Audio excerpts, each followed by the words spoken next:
Today I'm going to talk about RNA interference and gene regulation.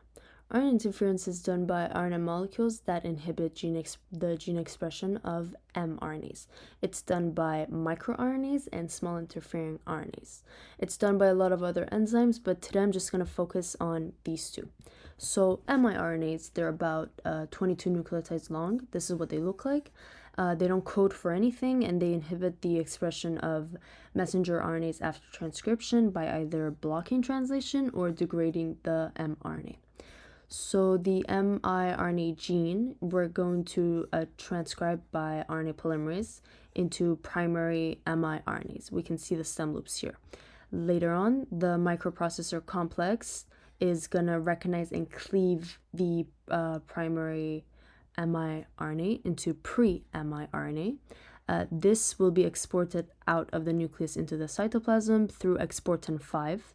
Later on, dicer will recognize it and chop it up into miRNA duplex.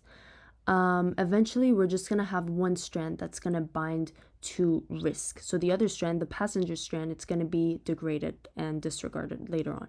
So once the strand is going to bind to RISC, which is RNA-induced silencing complex, then the guide strand will literally guide it's going to guide RISC into either translational repression or mRNA cleavage.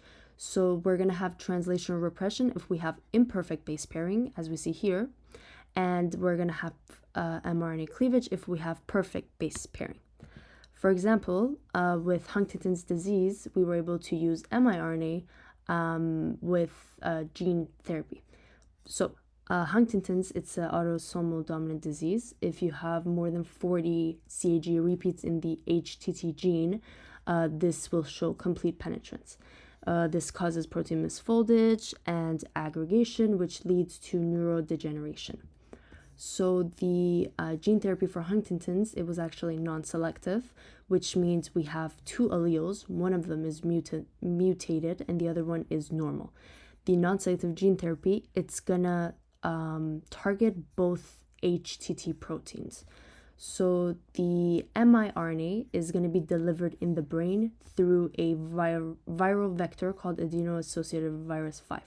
So we're going to deliver it into the brain, and overall this was a successful experiment. So here we can see the precursor, mRNA precursor.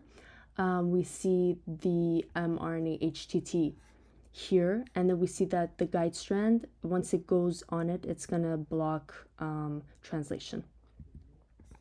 So this was performed on humanized mice, which are just mice that express the same genes as humans, and it's like the same length, which makes the experiment more accurate. Also, this was done once, like it was performed only once, and then after 7 months they went back to see the results. So they didn't do it consistently over a long period of time.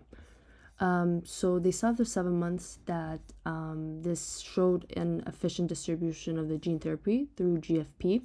Also, they saw a decrease of brain shrinkage. Both of these shows that the mutant HTT protein was indeed suppressed, which is good. However, as I said earlier, the miRNA, it does also target wild type HTT. So here, as we can see, the control group, this is the normal protein levels versus the group that had a high dosage of the miRNA injected in them. We can see the difference, which is quite significant. 4 stars, it means it's significant. So overall, they do need to do more research regarding correct dosaging, and they need to do more experiments on humans. However, the pros do outweigh the cons in the fact that it's better to have a decrease in mutant HTT proteins rather than a slight decrease in healthy proteins, HTT proteins. Similarly, small interfering RNA, it defends the cell against viruses, transposons, and transgenes. It induces heterochromatin formation, and it defends the cell by perfect base pairing only. So if you have a double-stranded RNA that's introduced in the cell, dicer will recognize it. It's going to chop it up into siRNAs, and then RISC will recognize the siRNAs. It's going to bind to it, and you're going to have the passenger strand, as I mentioned earlier, it's going to be unwound and it's going to be degraded, and the guide strand is going to be binded to RISC. Then the guide strand will guide RISC into target recognition. Here we see an mRNA, and it's just going to cleave the mRNA and induce gene silencing. So for examples, we know that vaccines, they're very efficient, but they can be limited in the fact that viruses, they mutate a lot, and vaccines, they can't compete with that mutation rate. So siRNAs, they can help defend the cell against viruses or COVID particularly. So what they did with the experiment was that they designed small hairpin RNAs, which are complementary to the conserved genes of COVID. So shRNA, basically once it's in the cell, it's going to be cleaved by dicer and made into siRNAs. And siRNAs can target certain mRNAs, as we saw. So why did they pick conserved genes? That's because conserved genes, they have a very, very low mutation rate, and this just makes the gene therapy a lot more efficient and a lot longer. Like, it's going to last a lot longer. So the shRNAs, they target the genes such as spike genes and spike protein genes and RDRP regions.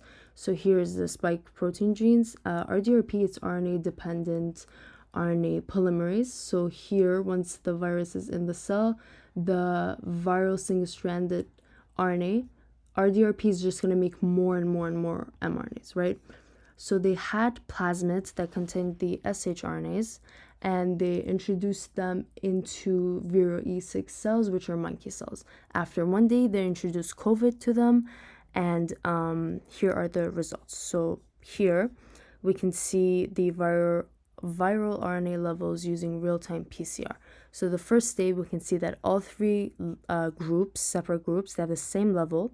However, after 2 days, the control group, we see this much of an increase versus the group that had the insert of shRDRP, this one, it had half of an increase of viral RNA levels. This overall showed a reduction in viral RNA, and it showed that it was successful. Overall, for the ethics part, gene therapy is changing the world, but it is too costly, and this raises concerns about fairness, equity, especially since treatments for conditions such as Huntington's disease are still limited. The issue needs more attention and action. Thank you for listening.